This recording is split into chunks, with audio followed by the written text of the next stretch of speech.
আজকে আমি তোমাদের দেখাবো মটনের রেসিপি। তো দেখো, আমার মটন ছিল 1 কেজি। এবার 1 কেজি মটনে কতটা কী দিয়েছি সেই উপকরণটা আমি দেখিয়ে দিলাম, বাদ বাকিটা তোমরা দেখে নাও।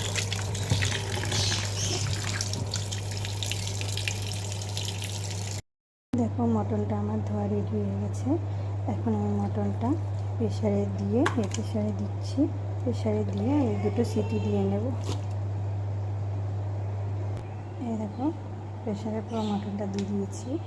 এবার এর ভিতরে একটু দিয়ে দেবো লবণ।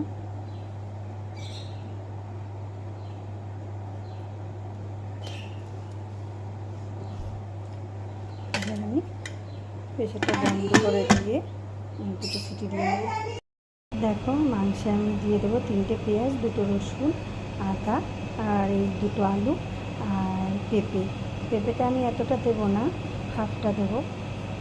মটনে তোমার পেঁপেটা দিলে পরে মটনটা খুব তাড়াতাড়ি সিদ্ধ হয়ে যায়। তবে পেঁপেটা কিন্তু কাটার পরে আর ধোবে না, এটা ধুয়ে তারপরে কাটবে। পেঁপের যে কষটা থাকে সেই কষটা মাংসে দিলে তাহলে মাংসটা খুব তাড়াতাড়ি সিদ্ধ হয়ে যায়, সফট হয়। তো আমি অর্ধেক পেঁপেটা দিয়ে দেবো।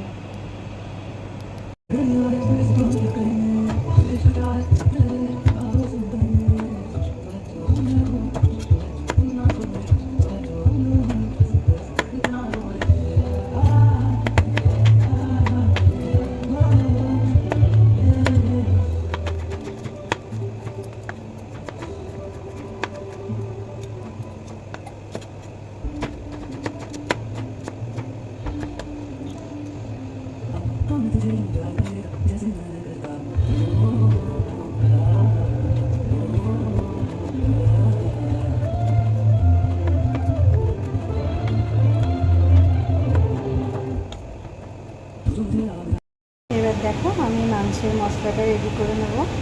তো দিয়ে দিলাম 4টে শুকনো লঙ্কা, আর দিয়ে দিচ্ছি আদা রসুন।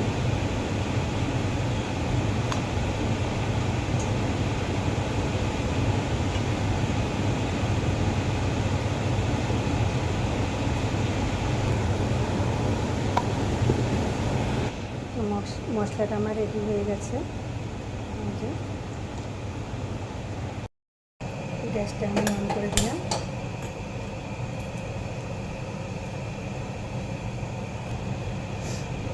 কড়াই আমার গরম হয়ে গেছে। এবার আমি কড়াইতে তেল দিয়ে দিলাম।